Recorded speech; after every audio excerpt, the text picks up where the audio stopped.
आप सभी को मकर संक्रांति की बहुत सारी शुभकामनाएं। जैसा कि हम सभी जानते हैं कि पोष मास में जिस दिन सूर्य मकर राशि में प्रवेश करता है उस दिन इस पर्व को मनाया जाता है। इस दिन सूर्य धनु राशि को छोड़कर मकर राशि में प्रवेश करते हैं। तमिलनाडु में इसे पोंगल नामक उत्सव के रूप में मनाते हैं और कर्नाटक, केरल, आंध्र प्रदेश वहाँ पर संक्रांति ही कहते हैं। 14 जनवरी के बाद से सूर्य उत्तर दिशा की ओर आगे जाते हैं और इसी कारण इस पर्व को उत्तरायण भी कहते हैं।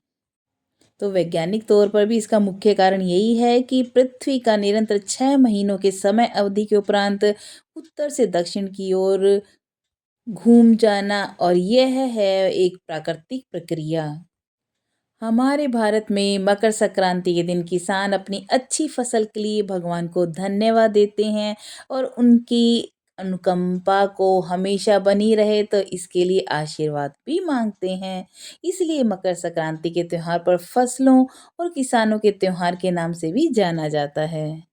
इस दिन तीर्थ स्थलों में स्नान करके दान धर्म आदि कार्य करना बहुत ही शुभ माना जाता है, जिसमें कि तिल, घी, शक्कर, कंदमूल खाकर धूमधाम से मनाया जाता है और नदियों के संगम पर लाखों की संख्या में लोग श्रद्धालु नहाने के लिए जाते हैं।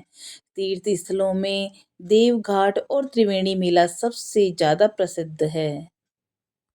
उत्तर प्रदेश में यह मुख्य रूप से दान धर्म का पर्व है, जहाँ पर प्रयागराज में गंगा, यमुना व सरस्वती के संगम पर प्रत्येक वर्ष 1 महीने तक माघ का मेला लगता है। इसको माघ मेला भी नाम दिया जाता है। तो 14 जनवरी से ही प्रयागराज में हर साल माघ मेले की शुरुआत हो जाती है। तो जहाँ पर 14 दिसंबर से 14 जनवरी तक का समय खर मास के नाम से जाना जाता है, और एक समय था जब उत्तर भारत में 14 दिसंबर से 14 जनवरी तक पूरे 1 महीने किसी भी अच्छे काम को अंजाम नहीं दिया जाता था, जैसे कि शादी ब्याह वगैरह कोई भी शुभ मांगलिक कार्य नहीं होते थे। तो फिर 14 जनवरी यानी मकर संक्रांति से पृथ्वी पर अच्छे दिनों की शुरुआत मानी जाती है और मांगलिक कार्यों की शुरुआत हो जाती है। माघ मेले का पहला स्नान मकर संक्रांति से शुरू होकर शिवरात्रि के आखिरी स्नान तक चलता है। संक्रांति के दिन स्नान के बाद दान देने की भी परंपरा बहुत बड़ी मानी जाती है। बागेश्वर में बड़ा मेला होता है और गंगा स्नान, रामेश्वर, कई स्थानों पर तीर्थी स्नान किए जाते हैं। तिल की बनी मिठाइयाँ, गुड़, पापड़ी, रेवड़ी, कई तरह के मिष्ठान ब्राह्मणों और पूज्य व्यक्तियों को दान दिया जाता है। और इस पर्व पर इस क्षेत्र में गंगा और राम गंगा घाटों पर बड़े बड़े मेले लगते हैं। समूचे उत्तर प्रदेश में इस व्रत को खिचड़ी के नाम से भी जाना जाता है, और इस दिन खिचड़ी खाने और खिचड़ी दान देने का अत्यधिक महत्व माना जाता है।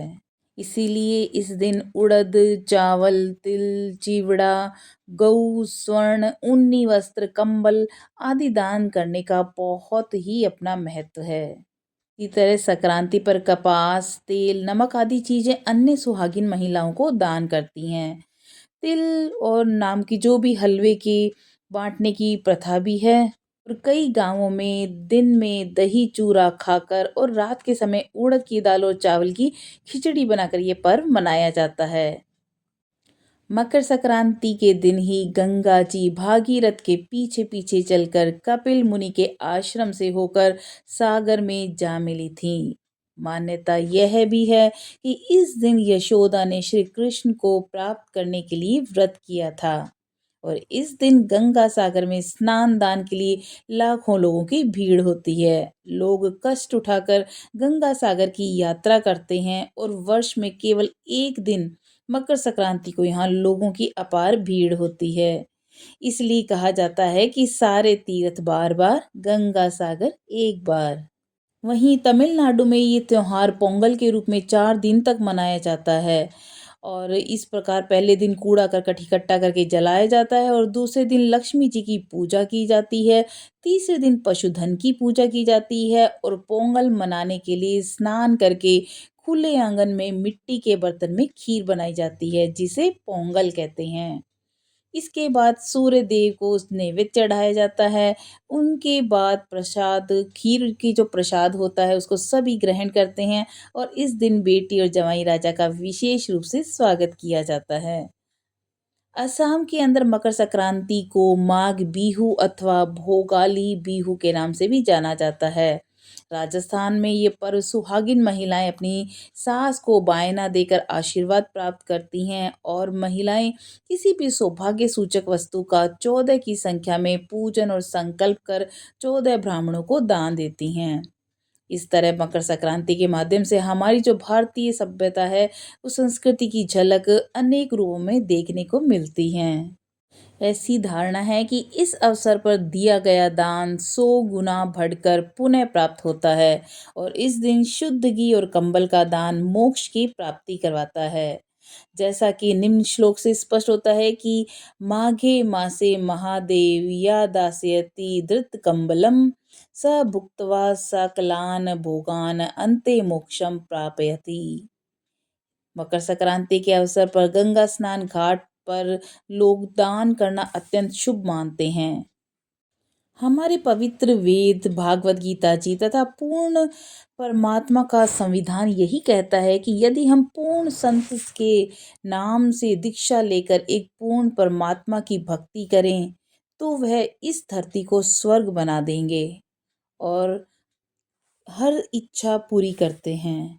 साथ ही साथ ऐसी भी मान्यता है कि इसी दिन भगवान सूर्य अपने पुत्र शनि से मिलने स्वयं उनके घर जाते हैं। चूंकि शनिदेव मकर राशि के स्वामी हैं, अतः इस दिन को मकर संक्रांति के नाम से जाना जाता है। साथ ही साथ मकर संक्रांति का उद्देश्य है आत्मा की शुद्धि और ईश्वर की कृपा प्राप्ति का प्रतीक, जो केवल धार्मिक ही नहीं बल्कि सामाजिक और सामुदायिक बंधन को भी मजबूत करता है। लोग एक दूसरे के साथ खुशियां साझा करते हैं, साथ में पतंग उड़ाते हैं, खाते हैं, पीते हैं, जो कि सामाजिक प्रेम को भी दर्शाता है। तो एक बार पुनः आप सभी को मकर संक्रांति की बहुत सारी शुभकामनाएं।